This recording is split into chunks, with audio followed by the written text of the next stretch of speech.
नमस्कार, मैं आरडी भारती और आप देख रहे हैं बिहारी सुल्तान। हमारे दर्शकों का प्यार हमारे चैनल को मिल रहा है। बिहारी सुल्तान परिवार आपका आभारी है। आप हमारा न्यूज़ देखते हैं और सच्ची सूचनाएं आप तक पहुंचाना हमारा मुख्य कर्तव्य है। मैं सभी दर्शकों को धन्यवाद देता हूं और उम्मीद करता हूं इसी तरह से आपका अपना महत्वपूर्ण कमेंट्स देते रहें, सुझाव देते रहें और हो सके तो वीडियो को शेयर भी कर दिया करें। कल लखनऊ में वर्ल्ड कप होने जा रहा है। आज अखिलेश यादव जी जो है JPNIC सेंटर पहुंच रहे हैं, क्योंकि आज जयप्रकाश नारायण जी का जो है जन्मदिन मनाया जा रहा है, जयंती मनाई जा रही है। और देश भर की जो राजनीति है, खास करके 5 राज्यों का चुनाव, जिसमें MP है, मध्य प्रदेश, राजस्थान, छत्तीसगढ़, मिजोरम, तेलंगाना, इनकी अधिसूचना जारी कर दी गई है। मध्य प्रदेश में ऐसा देखा जा रहा है कि मामला त्रिकोणीय हो जाएगा, क्योंकि भले ही मीडिया बहुजन समाज पार्टी का नाम ना ले, लेकिन फोटो तो दिखा ही रही है। आदर्श नीचे लिखकर ऊपर बहन मायावती जी का फोटो लगा देती है। नरेंद्र सिंह तोमर जो कृषि मंत्री थे, उनका मानना है, उनके समर्थकों यानी भाजपा का मानना है, वह बसपा से चुनाव हारेंगे। और कांग्रेस का यह मानना है कि भाजपा कांग्रेस से चुनाव हारेगी। यह तो मध्य प्रदेश की जनता तय करेगी, लेकिन मध्य प्रदेश के कई क्षेत्र, खास करके जो उत्तर प्रदेश और मध्य प्रदेश का जो बॉर्डर एरिया है, उस इलाके में बसपा काफी ताकत में आ गई है। अनुमान ही हम लगा सकते हैं करीब 15 से 20 सीट बसपा को निकलने की उम्मीद है। ओपिनियन पोल में कांग्रेस और भाजपा दिखाई गई है, आदर्श को बहुत कम सीटें दिखाई गई है। जो गोदी मीडिया का ओपिनियन पोल्स होता है, वहां पर केवल 2 पक्षों को ऊपर नीचे किया जाता है, लेकिन जो स्थानीय मतदाता हैं, जो लोग मत डालेंगे, वो बार बार कह रहे हैं कि नरेंद्र सिंह तोमर जो कृषि मंत्री थे और हैं भी, वह बसपा के कैंडिडेट से चुनाव हारेंगे। संजोग खराब है, नवंबर महीने में चुनाव होगा और नवंबर महीने में ही राजस्थान हो, मध्य प्रदेश हो अथवा छत्तीसगढ़ हो, वहां पर कृषि कार्यक्रम होता है। किसानों को खाद चाहिए, बीज चाहिए, और आज कृषि मंत्री चुनावी मैदान में है। लोग तो ये भी कहते हैं जो पैराशूट से उतारे गए उम्मीदवार हैं, उनको वापस दिल्ली भेजी जाएगी। कहने का तात्पर्य है 5-7 राजस्थान में 5-7 कैंडिडेट जो है मध्य प्रदेश में जगह जगह उतारे गए हैं। सांसद, कैबिनेट मंत्री, ये सब के सब चुनाव हार जाएंगे। जो वहां पर स्थानीय उम्मीदवार हैं, जो मध्य प्रदेश की जनता के बीच में रहे, राजस्थान के जनता के बीच में रहे, वहां पर वही जीतेंगे। राजस्थान में कांग्रेस के अंदर अंतरकलह है, गुटबाजी है, जिसके वजह से कांग्रेस कमजोर पड़ रही है। लेकिन जो गोदी मीडिया है, उसका यह मानना है कि अगर कांग्रेस कमजोर पड़ रही है तो यहां पर भाजपा चुनाव जीतेगी, जबकि भाजपा का कोई मुख्य चेहरा नहीं है। अब प्रश्न यह उठता है कि बाकी जो प्रभावित करते हैं दल, जैसे कि बहुजन समाज पार्टी है, वहां की ट्राइबल पार्टी है, हनुमान बेनीवाल की जो पार्टी है, क्या उनको जनता मत नहीं करेगी? फिर यह गोदी मीडिया का जो दोहरा कार्यक्रम होता है कि कांग्रेस और भाजपा दिखाती रहती है और थोड़ा बहुत सीट आदर्श में डाल देती है, यह न्याय संगत नहीं है। कहने का तात्पर्य है, बहन मायावती जी की जो दूरदर्शी राजनीति रही है, वह जातिगत जनगणना के ऊपर भी कुछ ज्यादा नहीं बोला, ना बढ़ चढ़कर कोई उत्साह दिखाया। उन्होंने ये कह दिया कि महंगाई, भ्रष्टाचार मुख्य मुद्दा है। बिहार में जो जातिगत जनगणना हुई है, उसके बाद बहन मायावती जी की जो दूरदर्शी राजनीति रही है, वो लोगों को याद आने लग गई है। ऐसे बिहार में जो बहुजन समाज पार्टी के समर्थक हैं, जो बसपा समर्थक हैं, जो नेता हैं, जातिगत जनगणना के विरोध में आए हैं। उनका कहना यह है कि जब 16% शेड्यूल कास्ट की आबादी थी, तब चमार जाति 6.5% दिखाए जाते थे। ये पूर्व जनगणना के हम बात कर रहे हैं।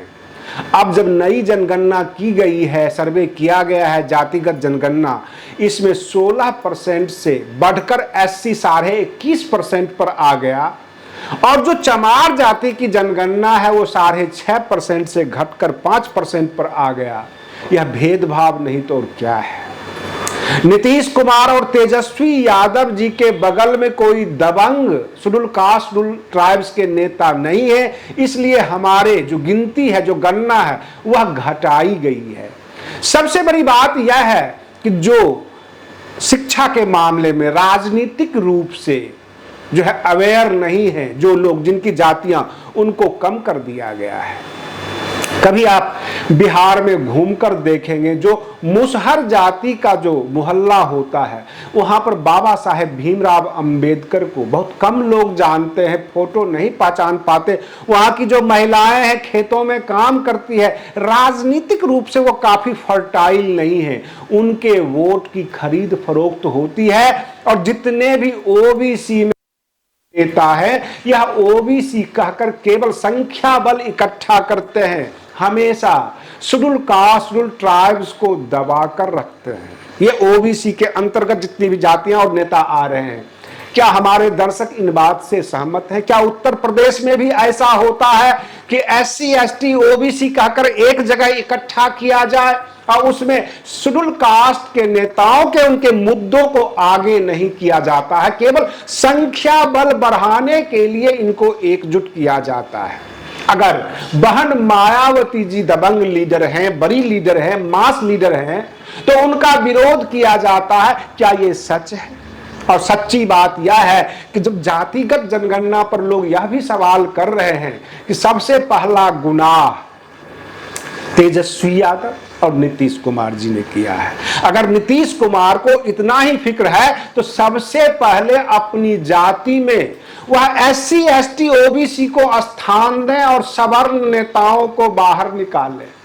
अगर तेजस्वी यादव को इतना ही फिक्र है SC ST OBC की, तो वहां पर यादवों की संख्या बढ़ाएं, SC ST OBC की संख्या बढ़ाएं और सवर्ण नेता हैं जो मनोज झा, उनको पोस्टर बॉय बनाकर सामने क्यों लेकर आते हैं? अगर सवर्ण की संख्या बल कम है तो उनको आगे क्यों रखते हैं? ये लोग सवाल करने लग गए हैं। बिहार में लोग तो ये भी सवाल करते हैं कि 1989 में जब विश्वनाथ प्रताप सिंह की सरकार थी, वो प्रधानमंत्री थे और मंडल कमीशन लागू हुआ था, तो क्यों नहीं पूरे देश के SC ST OBC ने दोबारा प्रधानमंत्री विश्वनाथ प्रताप सिंह को क्यों नहीं बनाया? वह मात्र 40 सीट पर क्यों निपट गए? इसका मतलब है कि आप कुछ काम करना नहीं चाहते, विकास की बात करना नहीं चाहते। जब जब विकास के कोई मुद्दे आते हैं तो आप जातियों में बांटकर लोगों में तनाव देते हैं, लोगों का मन भटकाने का कार्यक्रम करते हैं। बिहार में पुल गिर जाता है, लोग सवाल करने के लिए सामने आते हैं और बिहार के शिक्षा मंत्री रामचरितमानस की चौपाई गा देते हैं। लोग तनाव में आ जाते हैं कि हमें जो है इस धर्म ग्रंथ के द्वारा गाली दिया गया, और ये भूल जाते हैं कि पुल भी गिरा था, विकास में घोटाला भी हुआ था। पिछले 30 सालों का हिसाब मांगने के लिए बिहार की जनता तत्पर है। 15 साल लालू राज रहा, 15 साल नीतीश राज रहा, दोनों ओबीसी से ही आते हैं। अब यह ओबीसी का विभिन्न जातियों का समूह जो जिनको प्रतिशत पता लग गया है, सब के सब सवाल पूछने लग गए कि केवल यादव और कुर्मी ही राज क्यों करे, बाकी जातियां क्यों नहीं? तो ये सवाल तो बनता है, ये सवाल जो है शासन प्रशासन से ही पूछा जाएगा। उत्तर प्रदेश हो अथवा बिहार हो, वहां की जो राजनीतिक रूप से जागरूक जनता है वह ये सवाल कर रही है कि समाजवादी पार्टी, राजद, जदयू, ये जितनी भी विपक्ष की पार्टियां हैं, इनमें अगर शुक्ला, त्रिपाठी, झा, जो भी सवर्ण जाति के लोग हैं, अगर वो होते हैं तो वो सवर्ण नहीं होते हैं। सवर्ण केवल एक ही जाति में होता है और वह होता है बहुजन समाज पार्टी। अगर वहां पर सतीश चंद्र मिश्रा है तो वो सवर्ण है, और कमोबेश कांग्रेस के जो दलित नेता हैं डॉक्टर उदित राज, वह दलित हैं। बहन मायावती जी दलित नहीं हो सकती क्योंकि वो दौलत की बेटी है। यह जो है दोहरापन, दोगलापन कहां से ये लोग लाते हैं? कहने का तात्पर्य, राजनीतिक दल के हिसाब से जातियां डिसाइड होती है। अगर तुम्हारे पास वह व्यक्ति है तो हम उसे सवर्ण कहेंगे, अगर हमारे पास है तो उसको हम उदारवादी नेता कहेंगे। अगर कांग्रेस में कोई बहुजन समाज के शेड्यूल कास्ट के नेता हैं, वो दलित ब्रांड है, वो शेड्यूल कास्ट के ब्रांड हैं। अगर वही बहन मायावती जी की अपनी पार्टी है, अपना वो राष्ट्रीय अध्यक्ष है, बहुजन समाज की आवाज है, तो उनको दलित नहीं मानते। इसे कहते हैं राजनीति, और इसका प्रभाव 2024 के लोकसभा चुनाव में पड़ेगा। राजस्थान की जो हालात देख रहे हैं और जो देख रहे हैं मध्य प्रदेश की, तेलंगाना में बहुजन समाज पार्टी एक फैक्टर बन चुका है। वहां त्रिकोणीय मामला बनता नजर आ रहा है। कहने का तात्पर्य यह है कि जो अभी तक जितना रिकॉर्ड नहीं बना पाई थी बसपा, केवल वहां पर जनाधार था, वहां पर नेता हुआ करते थे, लेकिन इस बार आरएस परवीन के नेतृत्व में और बहन मायावती जी ने जो अपना आशीर्वाद दिए हुए हैं तेलंगाना के ऊपर, बसपा के नेता एक करिश्माई रिजल्ट की उम्मीद कर सकते हैं, ऐसा दिख रहा है। 5 राज्यों के चुनाव के बाद समस्या बढ़ेगी।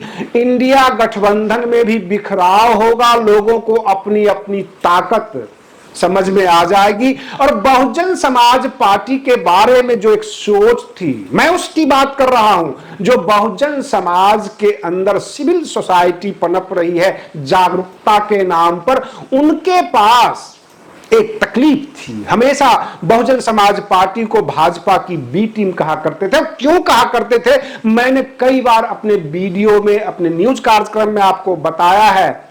बहन मायावती जी भारतीय जनता पार्टी के ऊपर अटैकिंग मोड में नहीं उतरती थी, ज्यादा हमला नहीं करती थी, और खास करके कभी भी सवर्णों की आलोचना नहीं की बहन मायावती जी। यहां तक जो ईडब्ल्यूएस आरक्षण की बात हुई, जब बहन मायावती जी से पूछा गया तो वो कह देती है कि गरीब तो गरीब होता है, चाहे वो किसी भी जाति में हो, यानी गरीब का पक्ष धर रही हैं। बहन जी हमेशा शोषित और वंचित बोलती हैं, चाहे वो शोषित किसी भी जाति का हो। वो अति पिछड़ा वर्ग को लेकर चलती है, पिछड़ा वर्ग को भी लेकर चलती है। पर्टिकुलर किसी खास जाति के ऊपर बहन मायावती जी ने हमले नहीं किए। भाजपा को बार बार आईना दिखाया कि महंगाई, भ्रष्टाचार, बाकी जो समस्याएं हैं, जो बेरोजगारी है, युवाओं को रोजगार नहीं मिल रहा है, जो इंस्टीट्यूशंस हैं, संस्था, वो काम नहीं कर रही है। ये आवाज किसी पार्टी, विपक्ष की पार्टी ने उतना जोरदार तरीके से नहीं उठाई जितना बहन मायावती जी ने उठाई है। लेकिन बहन मायावती जी ने जातिगत हमले नहीं किए, इस वजह से विपक्ष जो है इन्हें भाजपा की बी टीम कहती रही है। अब प्रश्न यह उठता है कि कांग्रेस पार्टी अगर ये कहती है कि जातिगत सर्वे पूरे देश में होनी चाहिए, जातिगत जनगणना होनी चाहिए, तो कांग्रेस से यह सवाल उठता है कि फिर ब्राह्मण प्रधानमंत्री क्यों बने। और रही बात यह कि राहुल गांधी जी अपनी जाति बताएं, वो पारसी है या ब्राह्मण है, फिर उनके वंश खानदान पूरा का पूरा वंशावली के ऊपर सवाल होने लग जाएंगे। क्या राहुल गांधी जी इसका जवाब देंगे? और रही बात ये, क्या कांग्रेस यह एफिडेविट जनता को दे सकती है कोई भी ब्राह्मण, कोई भी अपर कास्ट प्रधानमंत्री नहीं बनेगा? कांग्रेस का यह मुख्य मुद्दा होगा, जो बार बार ये कह रहे हैं कि जातिगत जनगणना सर्वे होना चाहिए। बिहार में जब हंगामे होने शुरू हो गए, प्रत्येक जाति जब अपनी अपनी डिमांड करने लगी, पंचायत स्तर पर लोगों ने बैठक करना शुरू कर दिया, एक जातीय समूह खड़ा होना शुरू हो गया है। अपनी अपनी जाति के बारे में हर कोई कम बताते हैं, हमें कम आंका गया, हमारी गिनती कम बताई गई। उसके बाद यह निकल कर सामने आया है कि अब बिहार का अगला मुख्यमंत्री किस जाति से हो, विकास की राजनीति हो, जनता की सुख सुविधाओं वाली राजनीति होनी चाहिए या केवल जाति की राजनीति होनी चाहिए।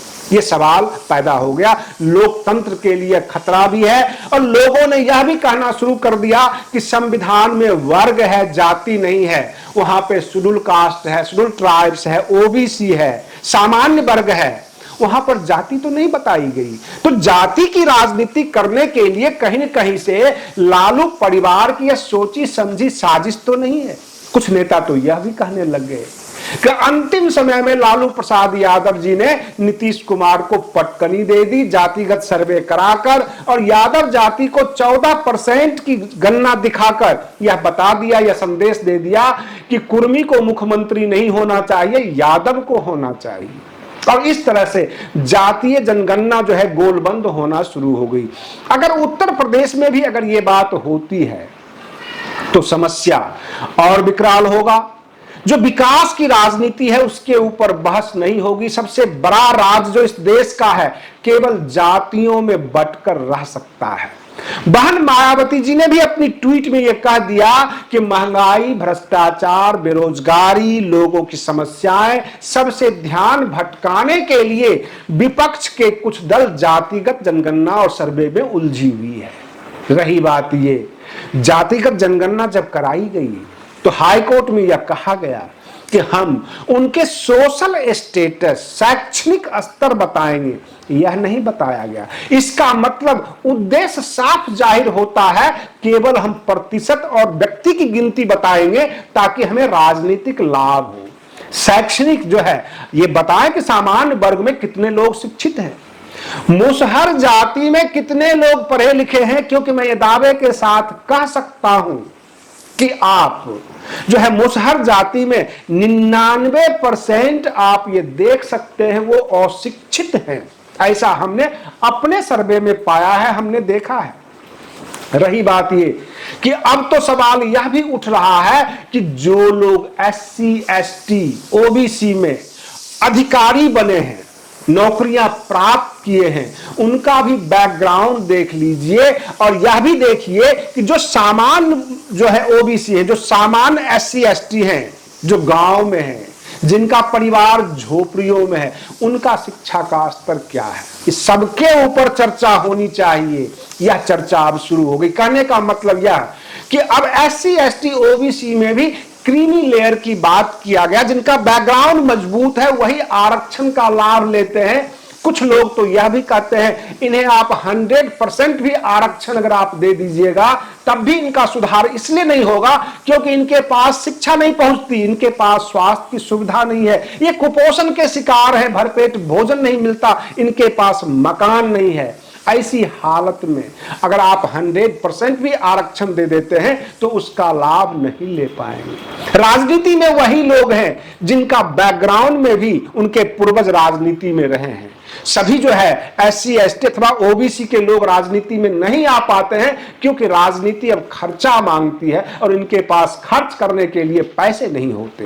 तो ऐसी जातिगत जनगणना कराने से, सर्वे कराने का क्या लाभ है? केवल ये राजनीति करेंगे।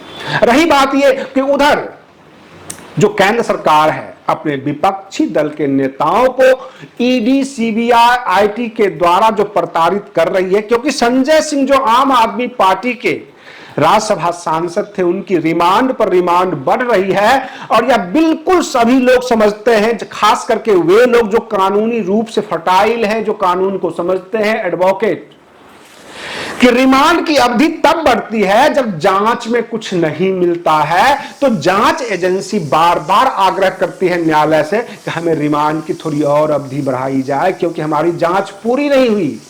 ये नहीं कहते हैं कि हम जो है बेबुनियाद, बेगुनाह को पकड़ कर लाए हैं, ये नहीं कहते। ये कहते हैं कि जिस गुनाहगार को हम पकड़ कर लाए हैं वह अपना गुनाह का सबूत खुद नहीं दे रही है, खुद क्रिएट नहीं कर रही है। कहने का मतलब यह है कि आम आदमी पार्टी के राज्यसभा सांसद संजय सिंह अपने गुनाह की एक फाइल खुद बनाए, एक स्टोरी बनाए, झूठ मूठ की स्टोरी जो उन्होंने किया भी नहीं होगा, और वह ED को सौंप दे। तब वो कोऑपरेट कर रहे हैं। अगर उनके खिलाफ सबूत नहीं मिल रहा है तो ईडी ये कहती है कि वो कोऑपरेट नहीं कर रहे हैं। देश का 5 राज्य अपनी चुनावी सरगर्मी में व्यस्त है। छत्तीसगढ़ हो, मध्य प्रदेश हो, राजस्थान हो, मिजोरम अथवा तेलंगाना हो। जो बिहार है वो जातिगत सर्वे के ऊपर चर्चाओं का दौर है, और जो दिल्ली ये केंद्र है वह अपने विपक्षी दलों को टारगेट करने पर किसी तरह विपक्ष को इतना कमजोर कर दिया जाए कि 2024 में हमारे सामने चुनाव लड़ने की हिम्मत ना जुटा पाएंगे। ऐसी हालात पूरी देश में बनी हुई है। कहने का तात्पर्य है कि हम पल पल की खबरें लेकर आपके सामने प्रस्तुत होते रहेंगे। आप बने रहिए बिहारी सुल्तान चैनल पर। हम फिर मिलते हैं अगले वीडियो में, तब तक के लिए धन्यवाद।